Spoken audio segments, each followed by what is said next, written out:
Welcome, everyone. Welcome to this session entitled Truth, Not Tricks, focused on AI-driven disinformation. That is content that is deliberately created and spread to deceive people, to secure economic and political gain, and to cause public harm. AI-driven disinformation is mainstream media today. It is out there weaponizing our words, our pictures, our images, our voice recording, even our animations. In fact, it comes in all forms of content and is available on all channels. This is a serious subject, and we've got some serious expert speakers lined up to address the subject here at ChangeNOW. In just a few minutes, I'm going to be discussing with Dr. Cecilia Recap and Christoph Jakubczynski, Editor-in-Chief of Les Echos.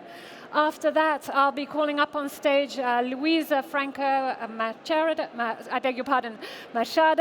and we're going to be talking about democratic resilience. But first, to set the stage for us, we have an opening keynote address entitled Fake News is Old News, a brief reflection on information and power. Please welcome Director of European AI Governance at the Future Society, Toni Lorente.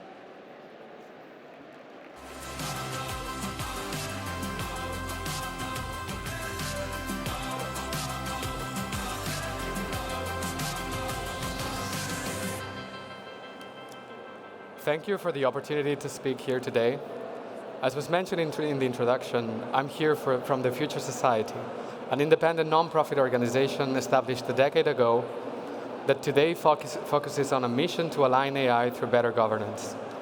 I'm honored to be here with other incredible speakers whom I also know spend their days thinking about the impact of AI and what lies ahead in our future, given we currently stand at a crossroads with tremendous technological innovation and societal transformation. When I was preparing this keynote, I found myself asking three questions over and over. First, how do the latest technological advancements shape disinformation?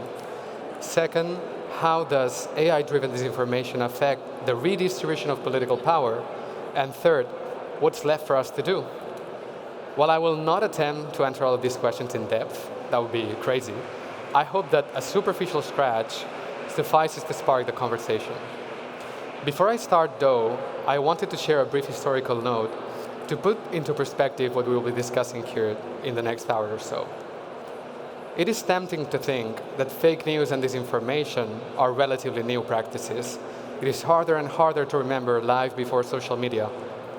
Disinformation campaigns and the use of dubious facts to shape public opinion, however, are as old as political organization itself. Going back to what many consider perhaps not the cradle, but the kindergarten of modern politics, Rome, we can see a token of how disinformation is an integral part of modern politics. Sparing you the nitty-gritty details of Roman politics, Octavian launched a campaign to discredit Mark Antony, leveraging a document that allegedly was his will and testament. Octavian's propaganda campaign against Antony leveraged short and sharp slogans worthy of tweets, painting Antony as a womanizer, a drunk, corrupted by his affair with Cleopatra, and being Cleopatra's puppet. The result? Octavian became the first Roman emperor.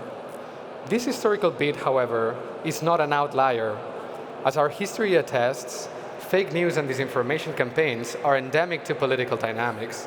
From Roman power struggles to World War propaganda or current-time Twitter campaigns, the intersection of falseness and intent to deceive has been a sharp tool, always ready to score.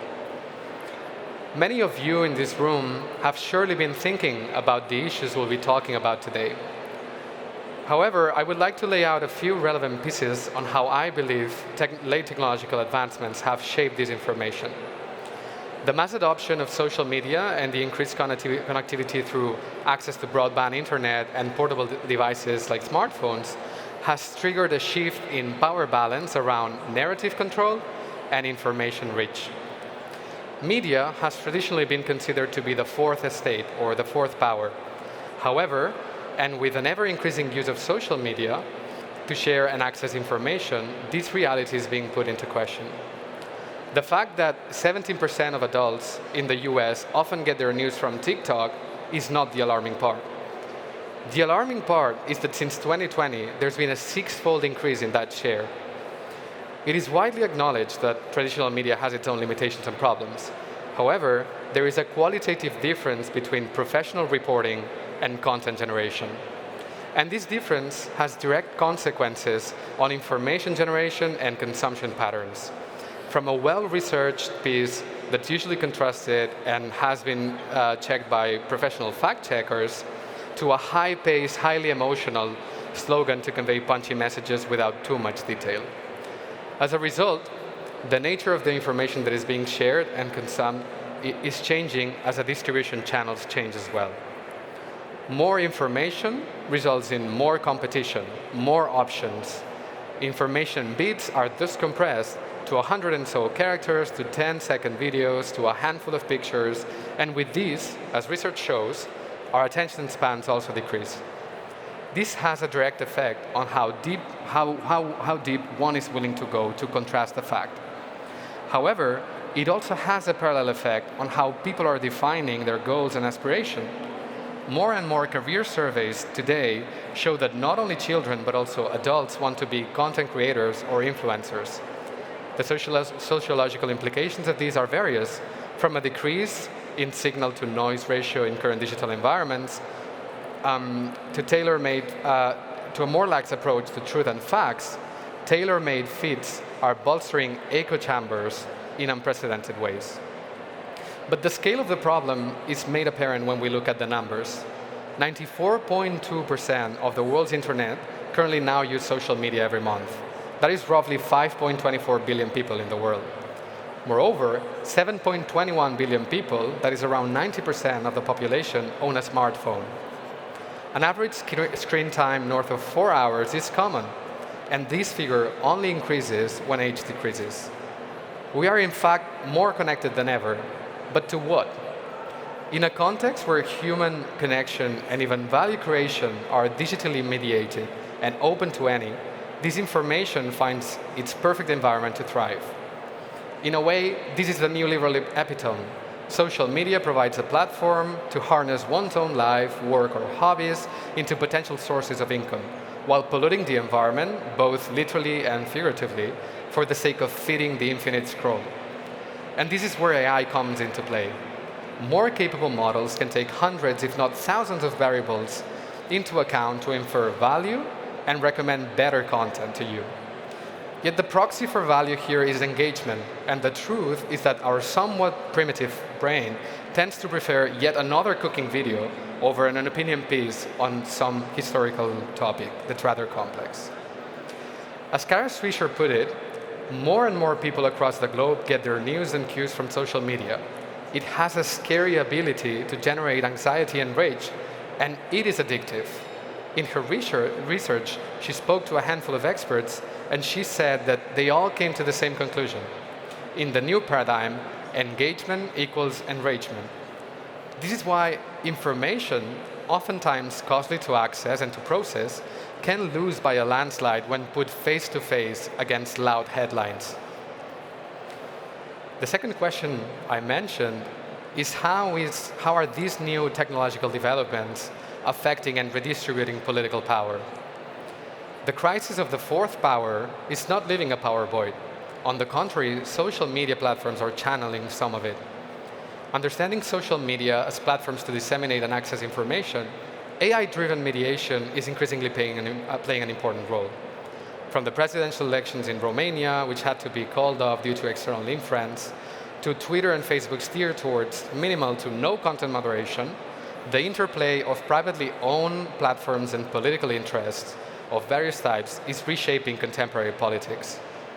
Far-right movements gaining traction all over the world, with populist mottos at the core, make great material for tweet-like messages or eye-catching headlines that trigger an emotional reaction. And kid you not, disinformation campaigns are deliberate and sophisticated. And even though many of the components of social media, like participation or representation, are intrinsic to our democracies, privately owned and controlled spaces like social media can be hugely manipulated. In this context, it's becoming easier than ever to buy advertising, to use content farms, and AI to accelerate disinformation campaigns. But power redistribution is not only occurring in a traditional understanding of politics. Take the general purpose AI industry, for example. One of the key attributes of companies developing general purpose AI, or foundation models as they call them, is a moat around information. There's a brutal information asymmetry when it comes to the key features about their tech stack. In this regard, the complexity of the technical object, AI, together with considerable entry barriers in terms of capital or infrastructure, make it difficult to challenge the technology itself.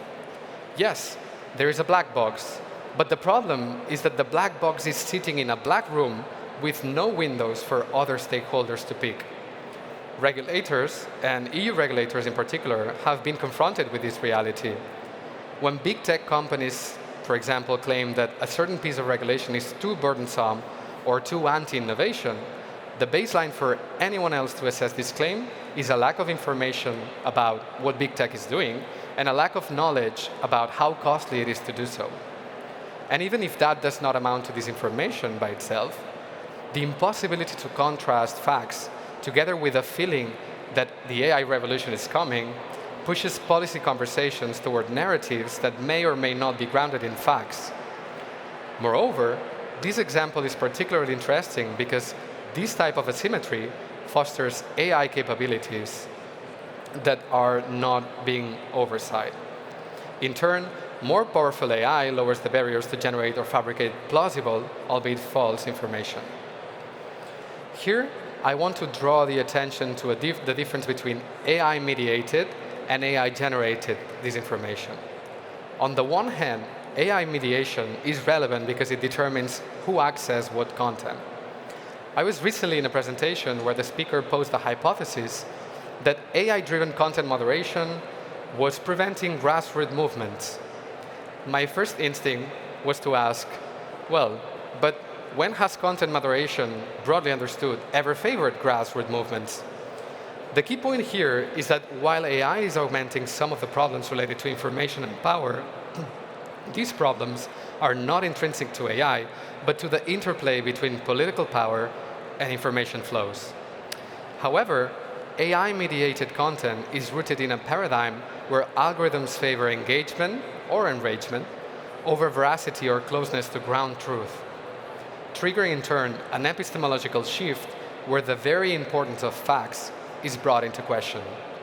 This has effects beyond fake news and disinformation itself, but onto our very relationship to facts and information in general.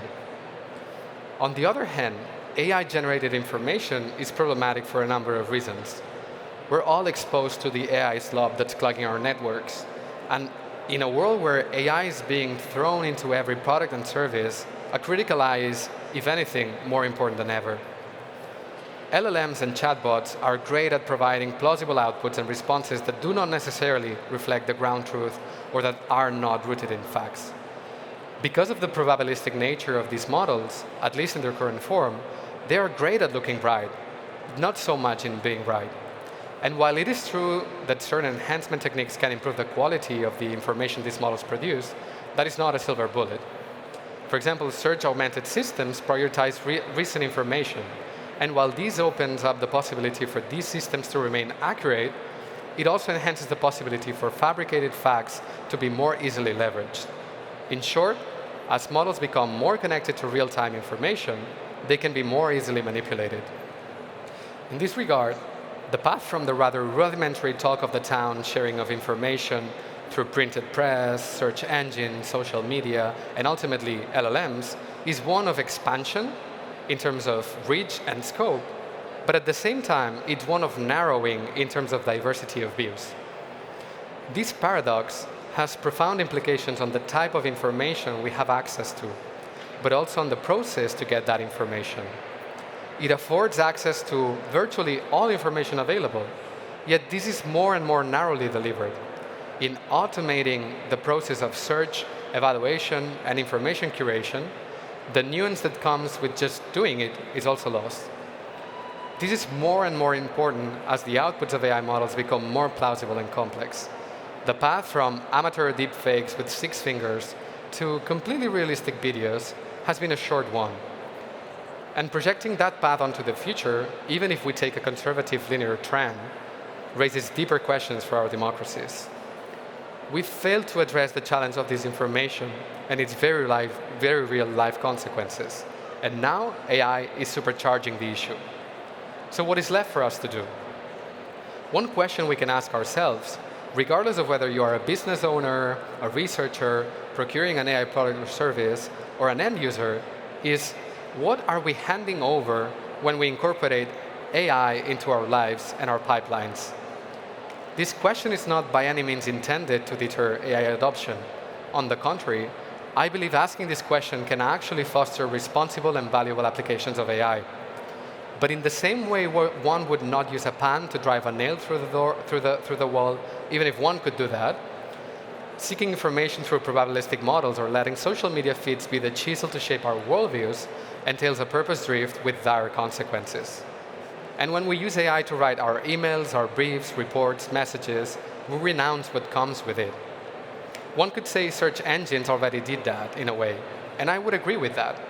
But we're quickly moving towards a future where diversity and different opinions are being computed as costs. We have more options than ever in all senses, yet we outsource the choosing to algorithms, even when we know questions hardly ever have a single answer. So I refuse to believe that the cost of handing over to AI our pursuit of information, learning processes, our jobs, our social relationships can be boiled down or captured in purely economic terms, be it a fee, productivity gains, or access to new services. When you rely on a tool to do part of your job, it is not just the task that is being outsourced, but also some of the thought processes it entails. Social media, as a means to access information, decreases the diversity of views that you can be potentially exposed to. LLMs, as tools to write emails or text, reduce the chance of individual expression and long-term learning through that. AI summaries of books eliminate the pleasure and growth that comes with just reading them. We all live in a constant tension between this growth mindset and doing more things versus a mindset of let's get things done. And we're naturally drawn to the least resistance path. But it is exactly because of this that the tools to combat disinformation fundamentally lie in our own choices. The antidote to disinformation is critical thinking and actions that reflect that critical thinking. Otherwise, we may end up in a world where the cost of convenience is the impossibility to tell facts from lies. And that's a scary prospect, if you ask me. So it's important that we have discussions like this, like the one we're going to have today, and each of us consider the role we can play in steering towards a better direction. The challenge of AI-driven disinformation encompasses a range of tough problems, and we need to figure out how to take action together.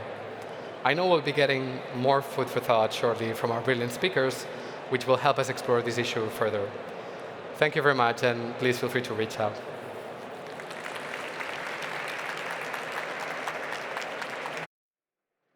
Good luck. Thank you. Thank you so much to Toni Lorente from the Future Society for warming us up here, setting the stage.